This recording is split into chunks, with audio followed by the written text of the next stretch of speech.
Hi friends, welcome to my channel. ఈరోజు మీకు ఒక ఇంట్రెస్టింగ్ స్టోరీ చెప్పబోతున్నాను.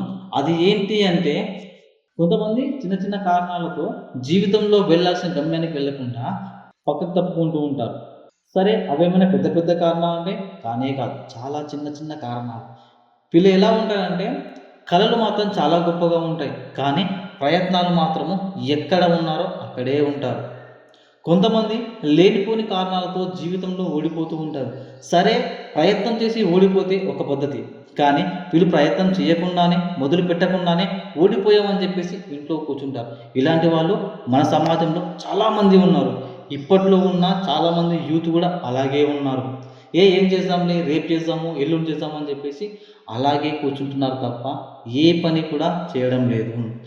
చాలామంది ఇలా చేస్తే బాగుండు, అలా చేస్తే బాగుండు అని ఇతరులకు నీతులు చెప్తారు తప్ప వాళ్ళు మాత్రం పాటించరు.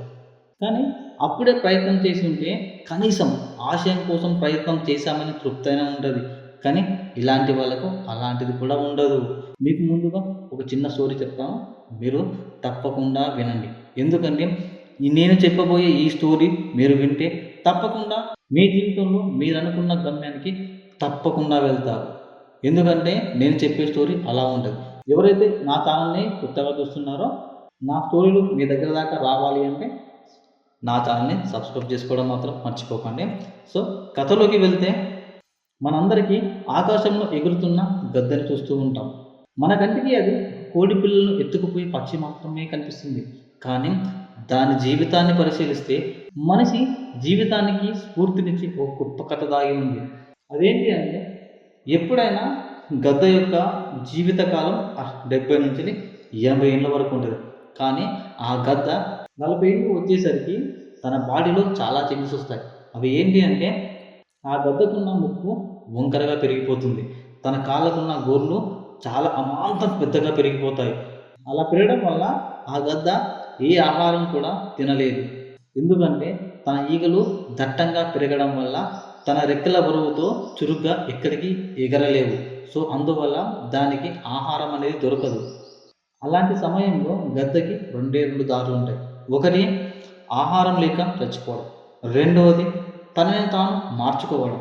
ఎప్పుడైనా సరే మన జీవితంలో కూడా చాలామందికి చాలా కష్టాలు వస్తాయి. కష్టం వచ్చింది కానీ చెప్పేసి ఏదో ఒకటి చేసుకోవడం కాదు, ఆ కష్టంలోకి వెళ్ళి ఎలా బయటపడాలనేది తెలుసుకోండి. సో ఇప్పుడు నేను చెప్పబోయేది కూడా అదేంటి అంటే, గద్దకి కూడా తన జీవితంలో ఆల్మోస్ట్ లాస్ట్ ఇయర్కి వచ్చేసింది. తన తినడానికి తిండి లేదు. కానీ ఒక 6 నెలలు అది ఓపిక పట్టుకుంటే తన జీవితాన్ని మళ్ళీ కొత్తగా చేసుకోవచ్చు. అది ఎలా అంటే, అప్పుడు ఆ సమయంలో గద్ద ఏం చేస్తుందంటే, ఒక ఎత్తైన కొండను వెతుక్కుంటుంది. అక్కడికి వెళ్ళిన తర్వాత ఆ గద్ద తన ముక్కు ఎప్పుడైతే పెద్దగా పెరిగిందో, తన కాళ్ళ గోళ్ళతోని ఆ ముక్కును కొంచెం కొంచెంగా ఒలిచేసుకుంటూ ఉంటుంది. తనకి ఎంత బాధ వేసినా సరే, ఎంత కష్టం వచ్చినా సరే, ఆ పెరిగిన ముక్కుని కొంచెం కొంచెంగా వలిచి వేస్తుంది. ఎందుకంటే తనకి కొత్త ముక్కు రాబోతుంది కాబట్టి. అలాగే కొద్ది రోజులు వెయిట్ చేస్తుంది. అలా ఉన్న సమయంలో కూడా తను కొద్ది కొద్దిగా ఆహారం తీసుకుంటూ తన జీవితాన్ని నడిపిస్తుంది. అలాగే కొద్ది రోజుల తర్వాత తన ముక్కు కొత్తగా వస్తుంది.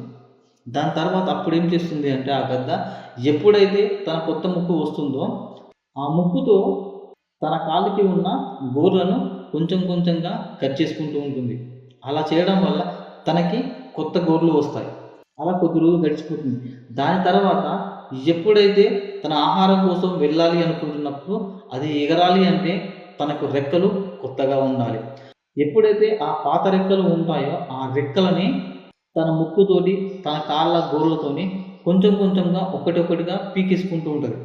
అలా పీకుతున్న సమయంలో తనకి చాలా నొప్పి వస్తుంది. అయినా సరే ఆ నొప్పిని భరించి కూడా ఆ రెక్కల్ని పీకేసుకుంటుంది. ఎందుకంటే కొద్ది రోజుల తర్వాత దానికి మళ్ళీ కొత్త రెక్కలు వస్తాయి కాబట్టి. ఇలా ఇంచుమించుగా ఒక 6 నెలలు చేస్తుంది. ఈ 6 నెలల్లో ఆ గద్ద చూడలేనంత కష్టాలను కానీ, పడలేని బాధలని పడుతుంది. కానీ ఆ 6 నెలలు గడిచిన తర్వాత మళ్ళీ మొదటగా గద్ద ఏ స్టేజిలో ఉందో అదే స్టేజ్కి వస్తుంది. ఎందుకంటే అవన్నీ పెరిగిన ముక్కుని కానీ, గోర్లను కానీ, దాని ఈకల్ని పీకేసుకున్న తర్వాత మళ్ళీ కొత్తగా తయారవుతుంది.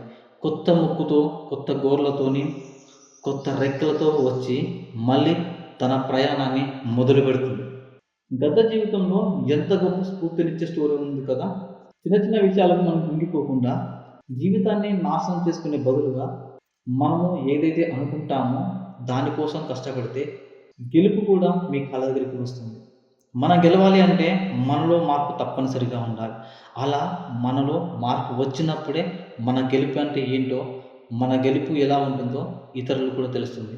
ఒకవేళ నువ్వు ఎప్పుడైతే నేను పని చేయను, నేను ఏది సాధించలేను అనుకుని నువ్వు ఇంట్లో కూర్చుంటావో ఈ సమాజం నిన్ను పట్టించుకోదు. ఎప్పుడైతే నువ్వు బయటికి వస్తావో, నువ్వు అనుకున్న నీ లక్ష్యాన్ని నువ్వు చేరుకుంటావో ఈ సమాజంలో ఒకడివని నిన్ను గుర్తిస్తుంది. కాబట్టి ఎప్పుడైనా సరే మీరు చేసే ప్రయత్నాన్ని ఎప్పుడూ కూడా పోస్ట్‌పోన్ చేసుకోవద్దు. నేను ఈరోజు ఈ పని చేస్తాను అంటే చేసేసేయండి. నేను రేపు చేస్తాను, ఎల్లుండి చేస్తాను ఇలాగే కూర్చుంటే మీ జీవితం అక్కడే ఉంటుంది. ఎందుకంటే కలలు నీవి, కష్టం కూడా నీది. తలచేది నువ్వే, తలబడేది కూడా నువ్వే. ఓటమి నీదే, గెలుపు కూడా నీదే. నీ ప్రయత్నం, నీ విజయం, నీ జీవితం అంతే. Thank you friends. ఈ వీడియో మీకు నచ్చినట్లయితే లైక్ చేయండి, షేర్ చేయండి, సబ్స్క్రైబ్ చేసుకోండి. ఇలాంటి వీడియోలు మీకు ముందు చాలా వస్తాయండి. ఇలాంటి వీడియోలు మీ వరకు రావాలి అంటే వెంటనే సబ్స్క్రైబ్ చేసుకోండి. Thank you friends.